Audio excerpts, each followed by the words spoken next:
Good morning, YouTube. So with today's video, I have to speak a little bit more quietly because my wife is still sleeping. It's still, it's only 8 o'clock in the morning here. But, with the title itself, if you're like a Brock Lesnar kind of masculine, or if you watch bullshit like Andrew Tate, Fresh and Fit, that type of stuff, or if you like to think that you're an alpha male who likes to proclaim that he's alpha, these fragrances are not for you. Today I'm going to give you 6 fragrances that I find are great unisex. Both genders can wear them. There are going to be 2 fragrances in this list that are marketed towards the men, but in my opinion, they easily could be unisex. And with this list, they're going to be a mixed mash of both niche and designer. First one is definitely a niche, but depending on who you ask, they're going to say high-level designer. I can understand. But first one is going to be Bond Number 9, Gramercy Park. This is very green, it's floral, and there's like a little bit of citrus and woods to this one. But it's green from the green notes, but also the ivy. There is definitely some lily of the valley. I believe maybe a little bit of cyclamen. I might be wrong. It's a little citrus and definitely woods. This is just a green, woody, little floral scent with maybe a little bit of musky undertones to it. Very nice. I think that this fragrance might be better suited for springtime, but you can wear it on cooler summer days. Not when it's super muggy outside. When it's unbearably hot, no, this might be a little bit too much for that. But for me, it's a great weekend fragrance. I find that to really pull this one off, you kind of have to have that sense of style. You can wear like something like this all the way to a suit and tie. More of a daytime setting, all right? It's not really a professional nighttime type of scent, nor is it overly semi-formal neither, but definitely both genders can wear this.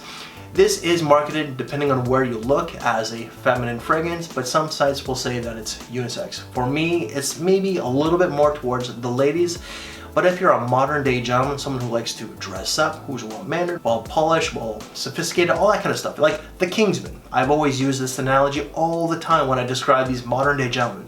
If you're like the Kingsman, you can absolutely pull this one off. And this is going to be about 7 to 8 hours. Fragrance number 2, this one is marketed towards the men, but certain notes in this I find just make it a little bit more unisex. And that's going to be Valentino Uomo Aqua. Now there is tomato leaf in this to add some greenery to it, a little bit of herbalness to it, but also that iris. The iris is powdery. It's not overly powdery, but in my opinion, it does feminine up to where a woman can easily wear it. There's also some patchouli, some mandarin. There is some sage as well to add a little bit more of an herbal touch, but there is the masculine note of leather. I myself get absolutely no leather. I don't even get like a suede type of leather. It's just like a watery green scent that's aromatic, it's fresh, it's quite refreshing actually, and it's very nice. And for me, this is like a metrosexual kind of fragrance. Like the term is played out, but again, like a modern day gentleman, someone who likes to dress up, fashionable, all that kind of stuff, can easily pull this one off. And you could wear this in the high heat, just because of that green herbalness and that refreshing tone to it, without question. It does lean a little bit more casually than some of the others in this list, but you can wear this with a suit and tie, and longevity is going to be about 6 to 7 hours. Fragrance number 3, this is discontinued, but you could still get it here and there. I've seen it more on MaximumDeals.com or MaximumFragrance.com, whatever, but that's going to be Ferrari Noble Fig. This is definitely a unisex scent, and it's marketed towards that. Both genders can wear it. It's just more gentlemanly than anything, when it comes to like the male aspect. But you're gonna get fig leaf. So if you love fig scents, this is one that you're going to adore. But it has like fig leaf. It's got iris to give it a little bit of a powdery touch. There is some, whether it's bergamot or mandarin, there is a little bit of citrus in there to give it a little bit of a citrusy component.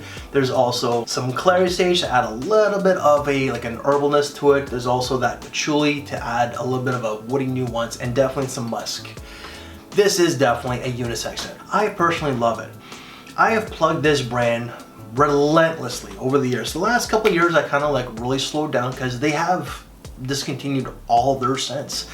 But at one time, I was labeling myself as the unpaid shill from Ferrari, the brand ambassador, the unpaid shill from Ferrari. And you know what? I would have loved to have worked with them, but Ferrari, in all honesty, from what I've heard, and from some of the videos that I've watched, they are just really cheap, and they don't really like to work with people unless they're like super influential and have a massive following, which I don't, but that's okay. but this is a great scent for the weekend. If you want to wear it to work, you most absolutely can. But however, for me, this is just like a great weekend fragrance where you just want to relax, you know, like a Sunday brunch, church, mosque, whatever you do, you know, you can wear this no problem. It is a pretty versatile scent, but more of a daytime type of scent. And longevity is going to be about 6 hours. Fragrance number 4, let's go back to the niche, and that's going to be Acqua di Parma Merto di Panaria. Now I know I more than likely mispronounced that for all my Italians out there. I apologize. This is actually quite refreshing. It is from the blue line, which is more of the spring and summer line, but this is very refreshing. It does have citruses, but it also has different floral notes. So there's definitely jasmine, there's rose, and what I mostly get is going to be that myrtle. There's something powdery in this scent. I don't know if it's the myrtle itself, but there definitely is something there. There's no iris, but there's definitely the woods. There's some seawater or sea notes, and those woods are going to be cedar and juniper berries, all right? But for me, this is without question a gentleman's type of fragrance. Just an old school, modern day gentleman. It's casual, but you can wear this with a suit and tie without any problems. But for me, I just find very much like this one here, it's a great weekend fragrance. If you are an avid churchgoer or just someone who goes to like any religious institutions, you know, if you're a Hindu, a Jewish person, a Muslim, you could wear this and it's not going to offend anybody. It's very mass appealing, it is refreshing, it's floral, and it's also like woody towards the base. Fantastic. This one just doesn't get a lot of love from this brand overall, and I think it's very underrated. Longevity is going to be about 5 to 6 hours. Fragrance number 5, this one here is more of an upscale designer. Some people say it's niche, but for me it's more of a luxury designer. Tom Ford Mandarino di Amalfi. This stuff here, or Mandarino di Amalfi Aqua, my mistake. This is definitely very watery. It does have that Sol di Positano, it does have Tom Ford and Rolly Portofino vibe, but also like the Mandarino line vibe too, right?